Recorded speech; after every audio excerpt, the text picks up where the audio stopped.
Fix and DIY. Good morning po sa lahat. Today's episode is ituturo ko sa inyo kung paano maglinis ng engine bay ng inyong sasakyan. So, ito po. No need na po yung mga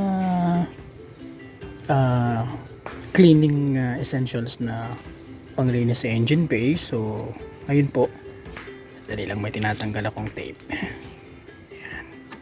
Ito kasi mga tape dati. Ngayon, yan, you just only to grab a microfiber towel at saka yan, isang balding tubig. So ngayon ituturo ko sa inyo step by step kung paano lilinisin yung engine bay. So using this microfiber towel. So yung proper application po, kasi gagamit tayo ng tubig. May mga electricals kasi yung engine bay. So let's begin. So una nyo pong gagawin, babasahin nyo muna itong microfiber towel. Ayan.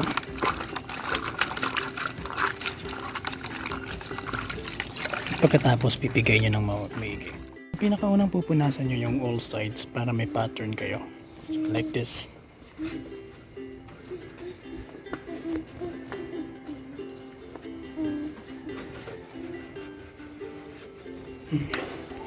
Kahit pa paano naman nakukuha yung mga dumi niya. Ayan, so as you can see, nakukuha yung mga parang dumikit na grease. Pero kung meron naman kayong yung tinatawag na degreaser, yan, kapag may nakita kayong mga nakadikit na grease, talaga nagbi-build up na, yung pwede nyo siyang applyan ng degreaser para mas makuha nyo. So pero this one, makukuha nyo naman siya kahit pa paano. Konting ano lang. Ayan.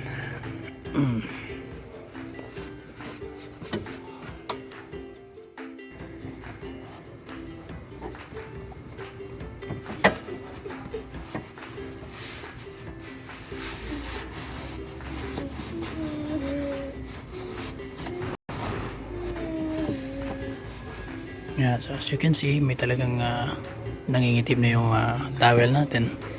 So na-absorb kasi ng towel yung dumi.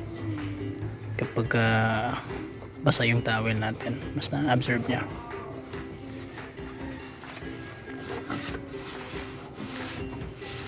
So ito yung front, ito sa baba.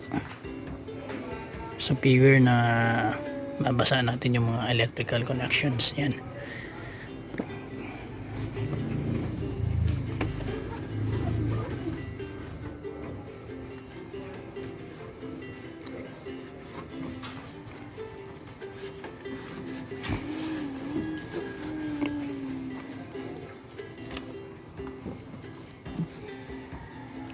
Yan, medyo maitim na yung towel. Babalik ta rin natin on the other side. So, ayan, save na naman. Dito tayo sa ilalim. Ayan. Okay lang yung kahit hindi mo napunasan yun sa taas. Umulan kasi kagabi. Yan, basa. So, yung pupunasan mo lang dito sa ilalim kasi ito talaga yung hindi na talagang hindi siya na lilinisan kapag yung nagpapa-car wash ka. So, pag nagpapa-car wash ka kasi dito lang sa bandang taas yung nalilinisan, nababasa. Dito sa ilalim hindi talaga, so kailangan na linisan yung engine bay. Pero meron din naman sa mga ibang car wash or halos lahat ng car wash meron naman silang ino-offer na engine bay cleaning. Ang problema lang dun, binabasa nila yung makina. Yun. So ako, para sa akin, hindi ko advisable yung ganun, yung engine wash ka. So magsikap ka na lang na linisin mo yung engine bay ng sasakyan mo, kasi pag engine wash ka, talagang may possibility na pwedeng mabasa yung mga wirings ng engine. Yun, marami kasing naka-expose na mga wirings dyan. Although yung iba dyan waterproof naman, pero mas may ilam na nang nakakasiguro. Tinatabunan na kasi nila yan yung alternator tsaka yung battery. Kahit yung battery hindi na nga nila tinatabunan eh. So alternator at tsaka yung distributor, since yung distributor ng itong sasakyan natin eh wala naman, hindi naka-expose kasi yung ibang auto naka-expose yung kanilang distributor, yun yung tinatabunan. But this one alternator lang yung naka-expose yan. So kapag nabasa yung alternator siguradong magkakaproblema. Ito okay lang to kasi ground wire to, pwede nang tumabasa. Yung sinasabi kong hindi pwede mabasa ito yung mga expose yan ito kasi although meron to siyang water resistant kasi may rubber naman to, pero hindi rin siya pwedeng buhusan mo ng tubig kasi possible talaga maglilik o mabasa. Pwede yan kapag yung mga sprinkle lang, talsik lang ng tubig, yun okay lang. Pero kapag nabasa yan, hindi pwede. Kaya hindi ko na-advise yung engine wash. Sikapin nyo na lang linisin yung engine bay ng sasakyan nyo.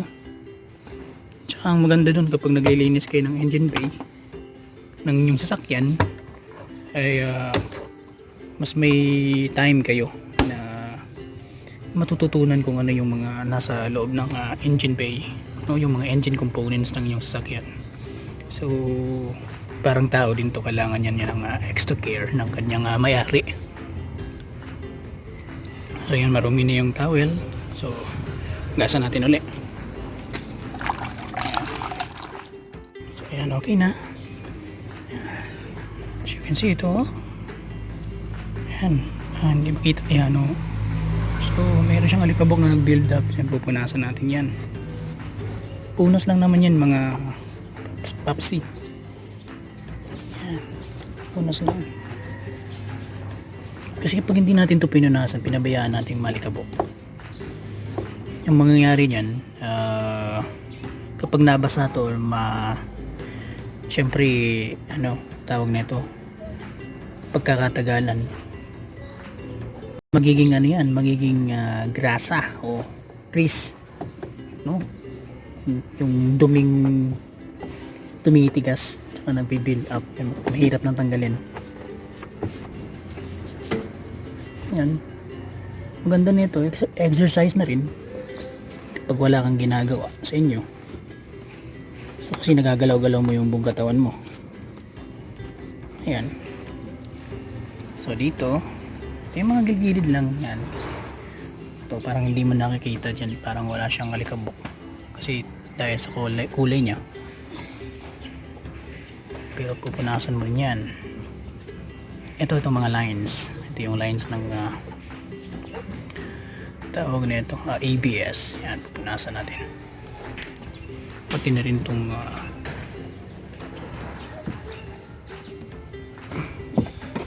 linyada ng aircon.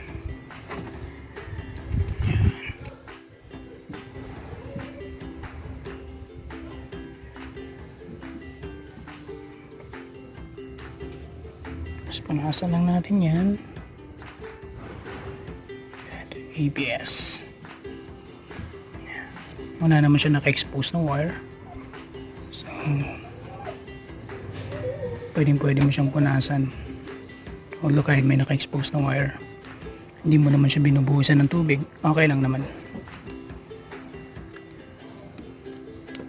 So doon sa may pinakadulo, yan, sa may mga gilid-gilid, yan, dyan meron dyan malikabok yan, maraming malikabok. Okay,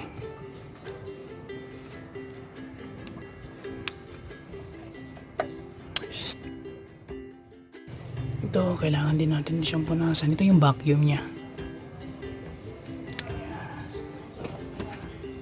Madumi na yung vacuum. So yan, kailangan natin punasan itong mga hose ng vacuum para talagang malinis siya.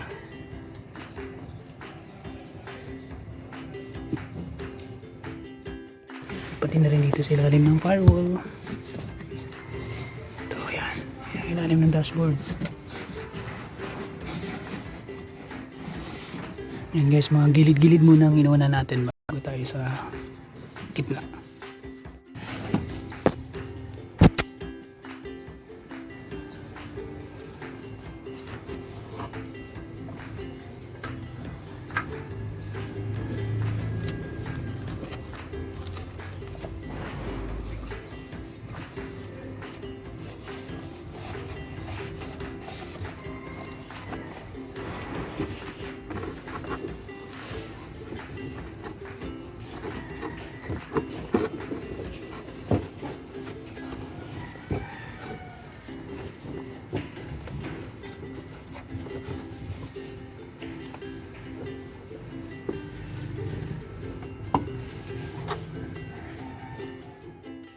So yan ang dumi ng towel natin.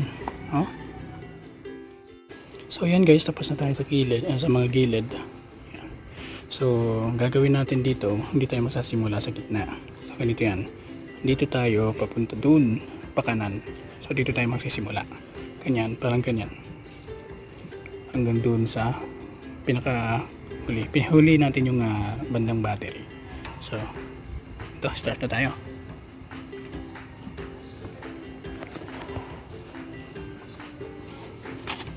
Yan, so yun may mga kung naglilinis tayo ng engine pa yan, mayroon siyang mga dahon-dahon. Yan kapag nabulok yan din sa may bandang parte ng metal ng yung sasakyan, so posible talagang mabulok din yung metal kasi nabubulok yun dahon. So ito punasan din natin itong yung tank, yung water reservoir. Ito yung pinaglalagyan natin ng tubig para sa tubig ng windshield. So yan, medyo siyang tubig gilid. So ngayon dito na tayo sa may bandang makina. Hanggang abot nyo lang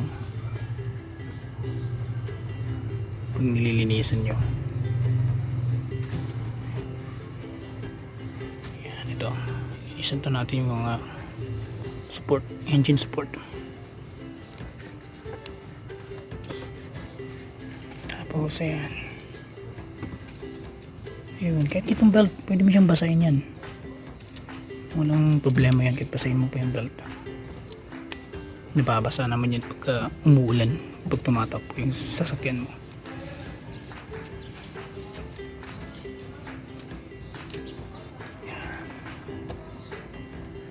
So dito tayo sa may alternator, punas-punas lang. Normal talaga kasi na nadudumihan yung alternator mababa kasi siya, kasi kung siya nasa baba. So pag may baha, hindi talaga advisable na isulong mo to o yung dadaan mo to sa mataas yung baha, kasi kapag inabot yung alternator ng kotse mo, patay lahat. So kapag yung napansin nyo na yung mga off-road na mga sasakyan, yung alternator nila is nasa taas talaga, nasa pinakataas. So talagang mas mataas pa siya sa kanyang makina. Ganyan yung mga off-road, yan yung mga design ng off-road. Talagang mas mataas pa yung alternator kasi siya yung nagcha-charge ng battery. Kasi kapag nabasa yun, wala na kayong electricity. Yan, ito yung valve cover. So punas-punas. Ito naman yung ang dumi. So ito naman yung cover or yung lalagyan ng air filter, o tinatawag na air filter box. So yan, dumi.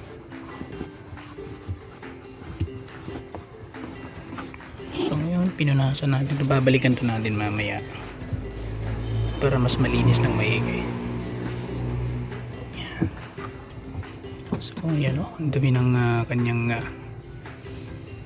ito sa may bandang throttle body. Yan, madumi yung kanyang ito parang manifold niya. Yung manifold niya kasi ay made of rubber. Yan, so talagang napakarumi. Yan, madumi, didikit-dikit yung alikabok. So possible na pumasok din to sa throttle body ng inyong auto. So baka madumihan yung throttle body, magka-problema kayo sa minor.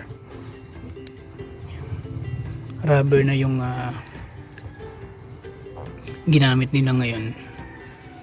Dati yung throttle body yung laki-laki, puro metal. Kaya yung mga lumang mga sasakyan napakabigat talaga, may bibigat compare sa mga bago ngayon na magagaan. Halos lahat rubberized na yung mga components, mga plastic na mga, although yung mga plastic components, mga ano naman yun, mga tawag nito, mga heat resistant sila, no? Bali kayang-kaya nila mag withstand ng kahit mainit or kahit ano pa kainit ng makina. Ito, lilinisan natin tong throttle body. Yan. So walang problema kahit mapunasan natin yan dito. Nakaka-cover naman yung mga electrical wirings niya, so yung mga connectors. Yan, dito tayo. Yan, so yung nabanggit ko kanina, so galing tayo doon, papunta tayo dito.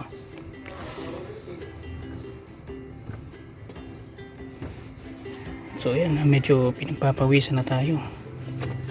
So magandang exercise na rin to. So at least yung exercise mo, may nagawa ka pang maganda.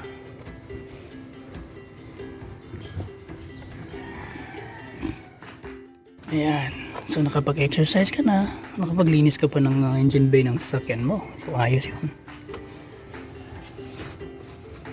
So ayan, dito naman tayo sa may radiator fan. Kailangan din natin, ayan, medyo dumi na yung ano natin, lilinisan natin ulit. So ayan. Ayan.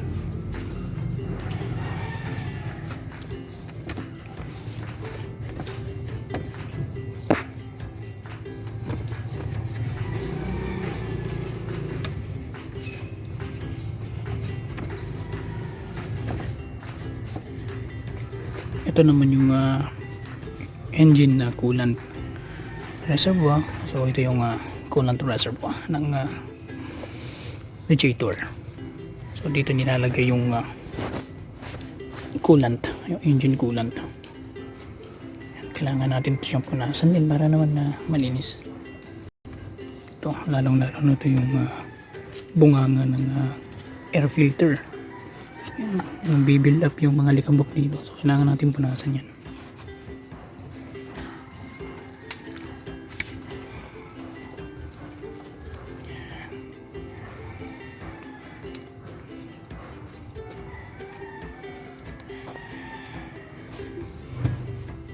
So ito naman tayo sa brake booster. Kailangan natin siya, yung dami likabok.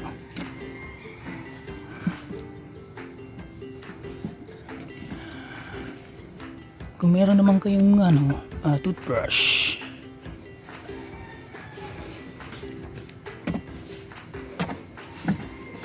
pwede siyang gamitan ng toothbrush. Yung sa mga kapag meron talagang nag-build up na yung makapal na talaga, yung parang may putik na, yan, pwede mo siyang gamitan ng toothbrush. Brush nyo lang yung hindi yung tuta, yung tawag nga ito, yung dumi. Ito. Kailangan din tayo linisin. Yan, so wala na yung likabok.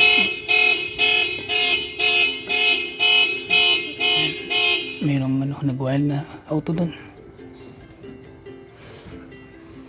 So kahit itong mga cable ng clutch. Yan, may mga rubber kasi yan eh. Ito yan. So may mga rubber yan. Ito yung cable ng pala ng hindi ng clutch, selector. So yung cambio, ito yung mga cable. Yan, lilinisan. So sa mga nagtatanong kung gusto niyo magpalit ng or yung mga naputol na yung cambio, yung selector, shifter selector ng sasakyan nyo, meron akong video. I-check nyo lang sa channel ko. Meron akong video doon na nagpalit na ako ng selector. Pero sa sa Kia Picanto ko dati, pero okay lang naman. Same lang naman sila lahat eh. Kasi yung shifter selector ng ating mga auto, lalo na sa mga bago ngayon, cable na siya. Hindi na siya hindi siya tulad ng mga dating lumang mga auto na tawag nito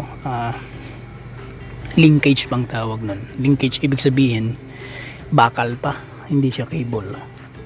So rod, yung rod yan, shifter linkage ang tawag nun. Ngayon masisira na lang yung sasakyan mo, yung shifter linkage, yung bakal hindi pa, yung rod hindi pa talaga masisira yun. Usually yung masisira dun is yung bushing. Yun yung pinapalitan dun, yung bushing. Pero dito sa atin yan talagang kailangan mong palitan yung buong tawag na ito, shifter cable. Ang problema lang dito, kapag nasa biyahe kayo at naputulan kayo ng shifter cable, malaking problema yon. Hindi nyo talaga mapapaandar, mapapatok po yung sasakyan nyo.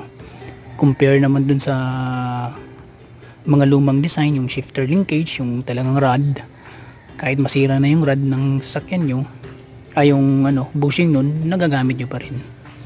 Ito kapag naputol, hindi talaga magagamit. Talagang aberya kayo nun, kailangan nyong palitan agad.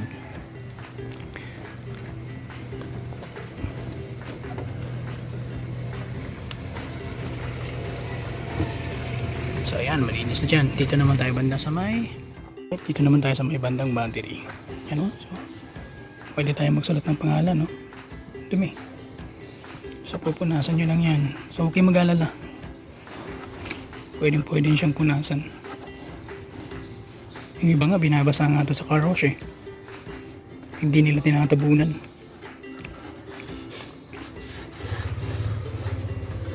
Safe naman yan agad. So you can see, tingnan namin sa gilid ayan, oo. So nandyan yung mga, meron siyang fuse dito sa gilid ito lang yung medyo napansin ko sa Celerio, yung fuse nya. Ito, meron din maliban sa fuse box, meron pa din siyang fuse dito. Yung mga talagang naka direct connect na sa may positive ng battery. Yan, kitang-kita yung mga fuse niya. So, check mo lang dyan pag may naputol dyan, yun na. Kung merong hindi mang umilaw dun sa loob ng sasakyan nyo, yan, check nyo lang dyan pag merong naputol dyan, ayan, sure, yun yung cause. O kaya baka dito may iba naman akong video nun, so paki-check na lang sa channel ko yung pag-check ng fuse. I think parang basic engine bay components ata yun. Check nyo na lang dun. Punas-punas. Ito yung battery terminals, so as you can see, medyo kinakalawang na rin, So meron din akong video niyan, other video na kung paano linisin yung battery terminal. Yung iba talagang corroded na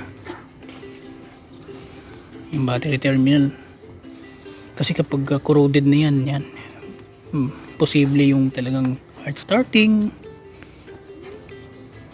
tsaka yung charging ng battery minsan nandaling malobat kasi yung battery terminal corroded. paano naman makakapag-charge eh ang dumi-dumi na. Itong fuse box, konting linis lang, punas-punas. Importante is malinisan natin. Hindi naman talaga yung professional na engine bay na detailing talaga. Detail. Hindi mo na may sasali to ng car show eh. Kasi pagkatapos mo siyang i-detail after 1 week, madumi na naman yan. So yung mga mahilig magpa-engine bay detail, marami naman kayong pera, so okay lang. Pero kapag yung nagtitipid kayo, okay na po yung kayo lang yung nagtatrabaho.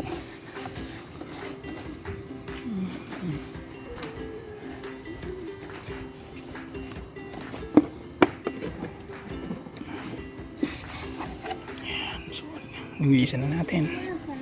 So, may mga konting alibakabok doon sa gilid. Ayan.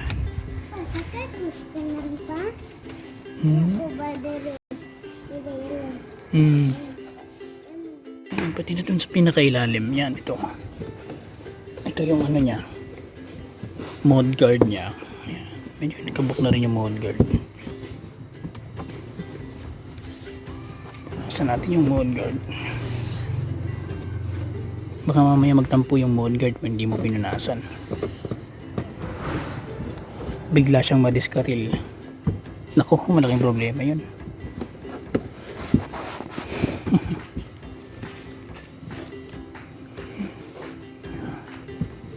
Doon naman tayo sa kabila. Nakalimutan natin punasan tong mud guard kasi masikip yung access natin dito. Dito kasi yung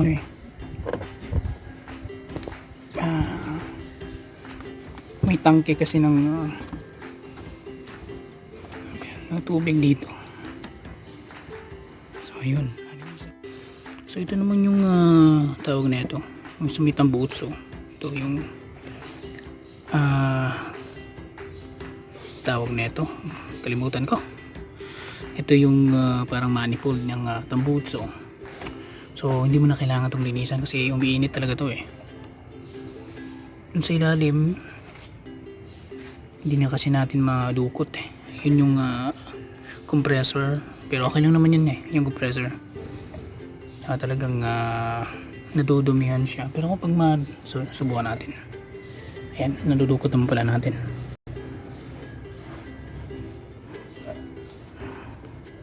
Pero anyways guys, pwede naman itong basahin itong alternator. Pwede talaga ito siyang basahin kung gusto nyo. Pwede kayong kumuha ng brush or toothbrush, inaabot ng brush nyo, tapos babasahin nyo yun, babrushin nyo lang, pwede naman siyang mabasayan. Ngayon babalikan lang natin ito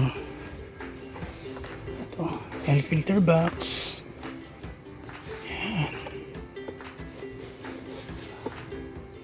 Marami na rin kasi ito eh, na punasan natin kanina, balikan na natin ulit.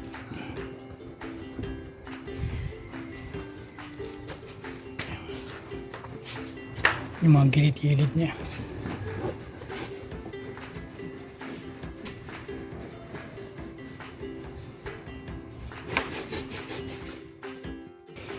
So ayan guys, okay na. So kung gusto niyo naman kumintab yung mga black portions ng yung sasakyan, pwede siyang applyan ng tire block o yung mga ibang pakintab. Kasi yung tire block eh dumidikit yung alikabok dun eh. Kapag tagalan, yun yung nagiging cause ng nagbi-build up yung alikabok, nagiging grasa, nagigrease siya. So meron namang ibang mga tawag na ito, applications or mga chemicals na nabibili natin sa hardware, sa mga auto shop, yung nagpapakintab.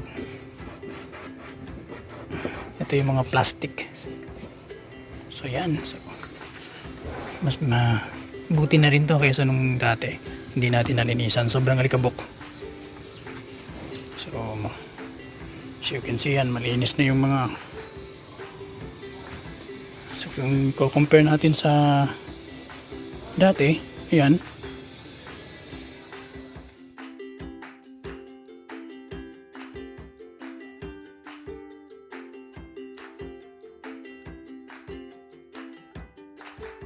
So yan guys, tapos na tayo naglinis ng ating engine bay. So sa mga nakapanood, maraming salamat sa inyong pagsubaybay. I hope na meron kayong natutunan sa paglilinis ng inyong engine bay. So basic cleaning lang ng inyong engine bay. So sa mga hindi pa po nakakapag-subscribe, please do subscribe my channel para updated kayo sa mga bagong videos natin, yung mga tutorials natin. So thank you for watching. Have a nice day.